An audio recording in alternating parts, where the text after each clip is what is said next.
बिस्मिल्लाहिर्रहमानिर्रहीम। अस्सलाम वालेकुम नाज़रीन, मैं तुहाडा मेज़बान असगर गुजर। तुसीं वेख रहे जी गुजर TV आरफ वाला। हर रोज़ बेहतरीन ते आला क्वालिटी जानवर लैके दोस्तें की मिंचा रोईद। अज माशाअल्लाह बहुत ही अबलख रंग दे विच काला डब्बा रंग, बहुत प्यारी वैड़। वैड़ दा दोस्तां कद वेखना, साफ सुथरी बेदाग बेऐब चीज़, थान सफैद पूरा मुठ मुठ थाना गां चेक करते। कोई गां नूं बाजार नहीं, कोई गां नूं टक्का नहीं, कला कला थान चीरवा लिबास जिवें मई नूं हुंदा, गोल नहीं गा। चेक कर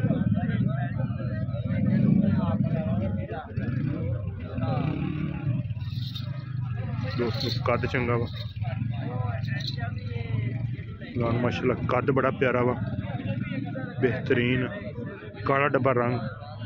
ए नास्ते जी लीक ये भी बहुत खूबसूरती बढ़ाती है। काला डब्बा रंग ज़्यादा सफैद आ एंटोरी दरा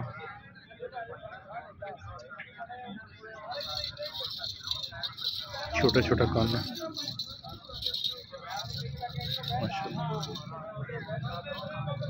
बिल्कुल बरीक जिवें टिशू हुंदा। ये गां दा जिसम पिलरां दे बराबर गां हुंदी, कद गां नूं बहुत वड्डा वा। है गां दे मगर बच्चा वा, माशाअल्लाह गां टुरदी फिरदी। कद दोस्तां वेखना है, भाई हुणी बराबर खड़े जरा बराबर होई गां दे। ए भाई दा भी 6 फुट ते गां भी ये मोढियां तो गां उच्ची आ। इन्ना गां दा कद आ ते लंबाई आम गावां तो बहुती आ। सूआ किन्ना सूई आ? दूसरा गां सूआ सूई आ। ठीक हो, ये को किन्ना दुध है जैनमर गारंटी वाला? आगे पता लगे भी गां नूं बिल्कुल कोई डक्का नहीं, कोई बाजार नहीं। जिस तरह टाइम तो टाइम गां की चुवाई हो रही है, ये नहीं कि मंडी में बाजार लाया हो। दूसरा सूआ हुण भी 25 तो 26 लीटर दुध इंशाल्लाह 25 तो 26 लीटर दुध आ। दूसरा गां सूआ सूई है, दोस्त चेक कर सकते हैं। बड़ी गां की बरीकी है। गावां होंदियां दुप्पड़ मोटी चमड़ी या जिसम से वाल निकले होंगे, लेकिन इस गां नूं कोई जत नहीं, कोई कुछ नहीं। यह गां का बच्चा वा, नाड़ूआ नाल परसों की सूई, परसों की सूई 25 तो 26 लीटर दुध कर दी। अच्छा तो लाला की की डिमांड करते हैं?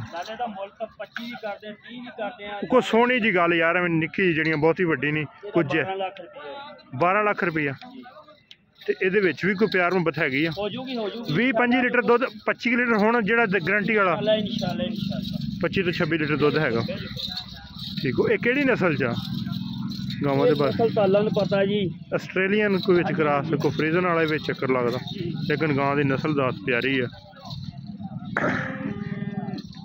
माशाअल्लाह, बहुत प्यारी वेड़ बरीकी गां दी। जिस तरह मझां सोहणियां होंदियां ना, इस तरह गां भी सोहनी है। 12 लाख डिमांड करते। दूसरा सूआ, चौथी पंजवीं चुवाई च 25 तो 26 लीटर गां को दुध आ। अच्छा 25-26 लीटर का मुकम्मल दुध कितना करेगी गां? 4 लीटर 3 चुवाइयां कराएगी।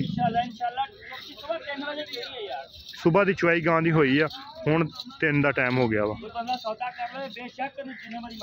25 तो 26 लीटर दुध है देखो। ठीक हो गया इंशाल्लाह। जो दुध है ना गां दसदी पई है। चुआ गां नूं, थण गां नूं फुल मशीन वाला भी है तो मोटा भी है। उम्मीद करने का वीडियो है कि दोस्तों को पसंद। अगर वीडियो पसंद आती लाइक शेयर तो माशाअल्लाह दी कमेंट। एक अगली तो नवी बेहतरीन वीडियो ना फिर दोस्तों ही मिलते रहोगे। उस टाइम तक अपने मेज़बान असगर गुजर की इजाज़त। अल्लाह हाफ़िज़।